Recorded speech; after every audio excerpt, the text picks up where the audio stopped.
yang perlu kita antisipasi jauh-jauh hari. Nah, pelaksanaan berbasis teknologi ini juga menghadirkan tantangan, terutama terkait kesiapan infrastruktur, stabilitas jaringan, serta pemahaman penggunaan terhadap sistem yang digunakan. Nah, sehingga permasalahan ini dapat diperbaiki. Melatih manajemen waktu. Nah, ini dalam waktu ujian ini kita sudah memberikan surat edaran ya, bahwa adik-adik diberikan kesempatan itu dengan waktu di masing-masing bidang itu berbeda, hanya 1 kali login. Jadi memang harus fokus ya dalam melakukan uji coba ini, dan nanti akan kita evaluasi daerah-daerah mana atau sekolah mana yang tidak mengikuti, dan coba kita telusuri kendalanya. Kemudian meningkatkan kepercayaan diri peserta. Nah, ini mungkin otomatis ya, karena dia udah melakukan uji coba, tahu sistemnya, tahu user dan passwordnya, tahu fitur-fitur yang akan digunakan, ini akan lebih membuat si peserta lebih baik. Nah, risiko tidak mengikuti, ini mungkin hal yang jarang juga disadari ya, bahwa ketika tidak diikuti banyak hal yang akan berpengaruh. Salah satunya adalah kendala teknis pada hari H. Dan si peserta berpotensi mengalami permasalahan teknis seperti kesulitan login ya. Ini kan salah satu pintu masuk kita untuk tes, namun hal itu yang tidak bisa. Nah, itu bisa aja karena memang tidak terbiasa menggunakannya, atau lupa passwordnya, atau memang belum mendapatkan informasi dari penanggung jawab atau operatornya. Kemudian gangguan sistem atau kendala perangkat dan jaringan yang belum teridentifikasi. Kedua, kebingungan menggunakan sistem.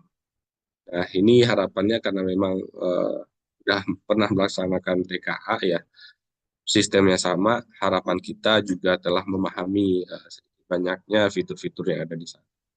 Kemudian waktu terbuang, kenapa waktu terbuang? Karena fokus untuk menggali atau mempelajari sistemnya saat pelaksanaan hari H. Dan kan kita sudah memberikan waktu di uji coba ini untuk teman-teman atau adik-adik di seluruh Indonesia mencoba. Dan penurunan performa, ketidaksiapan dalam aspek teknis dan penggunaan sistem dalam mempengaruhi fokus serta kepercayaan diri peserta. Nah, tentu ketika udah mulai panik ya, bisa login, jaringan ternyata mandek, kemudian perangkatnya nggak sesuai, atau hal-hal teknis lainnya. Nah, ini mungkin akan berpengaruh pada mental atau kefokusan si peserta. Jadinya pengisian soal juga nggak maksimal. Nah, untuk jadwal ini untuk hari ini hanya technical meeting ya, dan penjelasan secara teknis dari sisi penggunaan sistem, kemudian ada penguatan pemahaman dan tugas perannya pengawas nantinya dalam pelaksanaan, kemudian uh, penyampaian informasi dokumen-dokumen apa yang perlu dilengkapi untuk bisa nantinya mengikuti uji coba. Nah, untuk uji coba itu sendiri, ini mungkin saya ambil sampelnya ya untuk SD, P, itu kegiatannya di 7 dan 8. Nah, ini juga berlaku untuk SMA ya, sesuai jadwal yang ada di lampiran surat edaran. Kalau belum melihat, mungkin nanti bisa dicek ya di website kita atau di uh, grup panitia daerah. Jadi Bapak Ibu Satuan Pendidikan atau adik-adik peserta, nanti kalau memang belum merasa mendapatkan jadwal ini, silahkan dihubungi tim teknis di daerahnya masing-masing. Atau harapan kita ada WhatsApp grup ya, untuk di lingkungan daerah masing-masing. Nah, tugas masing-masing peran di sini harapannya peserta itu mengikuti uji coba sesuai jadwal dan sesuai arahan panitia pusat. Ada ketika tidak bisa mengikuti, contohnya ada hal-hal yang tidak bisa ditinggalkan atau ada musibah yang terjadi ya. Mungkin memang kita nggak ada uji coba susulan sampai nanti informasi selanjutnya apakah ada uji coba lanjutan ya setelah ini. Tapi harapannya ketika tidak mengikuti uji coba, jangan ada keluhan atau kendala seperti gagal login dan lain sebagainya saat pelaksanaan hari. Karena momen ini kita manfaatkan untuk berlatih. Kemudian sekolah itu menyediakan sarana prasarana pendukung kegiatan uji coba seluruhnya ya, ruangannya, komputernya, internetnya, eh, proctoringnya seperti live YouTube-nya itu ya, perangkatnya, kemudian hal-hal teknis yang benar-benar kegiatan ini seperti real saat hari H nanti. Kenapa kita minta seperti real? Agar Bapak Ibu, baik itu proktor, tanggung jawab, pengawas, tidak kelabakan ya saat pelaksanaan hari H nanti. Kemudian Dinas Pendidikan atau panitia daerah mendata, mengawal, dan memonitoring. Mendata kelancaran dan kendala apa aja yang ada di daerah masing-masing. Boleh nanti ada rekapan dan lain sebagainya, itu tergantung masing-masing daerah ya. Sehingga nanti bisa disampaikan di pusat.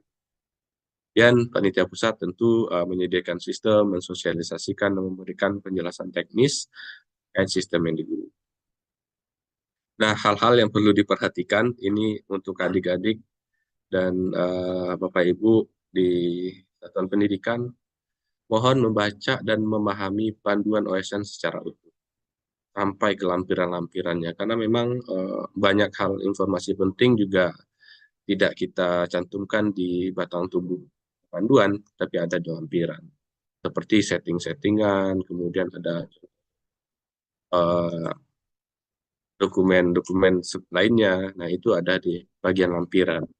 Jadi mohon membaca panduan kembali. Dan melakukan uji coba dengan serius dan sampai selesai. Ini kalau hanya serius tapi nggak selesai, sama aja nggak. Jadi pastikan fokus sampai mengklik selesai, dan nanti juga ada survei keikutsertaan. Mengikuti technical meeting pada hari ini, nanti mungkin akan sampai siang ya, karena sesinya juga lumayan banyak. Kemudian selalu update informasi seputar OSN di Instagram Pusat Prestasi Nasional. Bapak mungkin datanya Dr. Dickman ya, yang masih memiliki data online, dan mungkin password dokternya juga masih password online. Nanti akan coba kami perbaiki terlebih dahulu, dan kami masih akan menyisir kira-kira adakah data yang memang seharusnya itu semi daring tetapi masih data daring yang akan muncul, dan itu proses perbaikan masih akan kami lakukan. Dan untuk proses semi daring ini dibutuhkan yang namanya sinkronisasi Bapak Ibu ya. Jadi kalau dari jadwal yang sudah disampaikan oleh tim Presnas, itu jadwal sinkronisasi adalah di tanggal 5 dan 6, tetapi kami mohon maaf sebelumnya terkait proses yang kami lakukan ini, kami baru bisa melakukan sinkronisasi itu di hari ini, di tanggal 6. Karena apa? Karena memang kemarin itu kami masih menghadapi TKA dan masih melakukan proses rekonsiliasi data untuk peserta TKA susulan jenjang SMP dan SD. Sehingga dengan keterlambatan ini kami memohon maaf dulu terlebih dahulu kepada Bapak Ibu Proktor di sekolah yang mengalami kendala untuk proses sinkronisasi moda semi daring. Dan sinkronisasi juga akan kami buka ya, jadi tidak hanya di hari ini, tetapi nanti di hari pelaksanaan juga akan kita buka dan kita bebaskan Bapak Ibu ya. Jadi sesuai dengan yang sudah disampaikan Mas Topan. Jadi ada 2 hari pelaksanaan uji coba, Bapak Ibu silakan membebaskan pelaksanaan uji cobanya mau di hari pertama atau mau di hari kedua secara sekaligus. Kalau misalnya mau di hari pertama semuanya juga bisa, semua mapel itu kita bebaskan, karena memang settingannya itu semuanya hanya ada 1 kali atau 1 kelompok. Hingga Bapak Ibu bebas melakukan uji coba, dan tadi juga sudah disampaikan terkait uji cobanya ini soal-soal yang memang soal-soal yang sudah seperti utama ya. Jadi silakan dikerjakan, harapannya supaya nanti peserta itu sudah bisa menghadapi dan mengetahui soal-soalnya seperti apa ketika pelaksanaan utamanya. Dan waktunya juga itu sudah sama seperti waktu utama untuk yang tahun lalu. Jadi pelaksanaan tahun lalu kita bawa di uji coba tahun ini. Baik, untuk aplikasi yang dipunyai atau harus dimiliki, yaitu yang pertama adalah CBT proses ini untuk tim teknis ya Bapak Ibu ya. Untuk sekarang atau saat uji coba ini, mungkin kami akan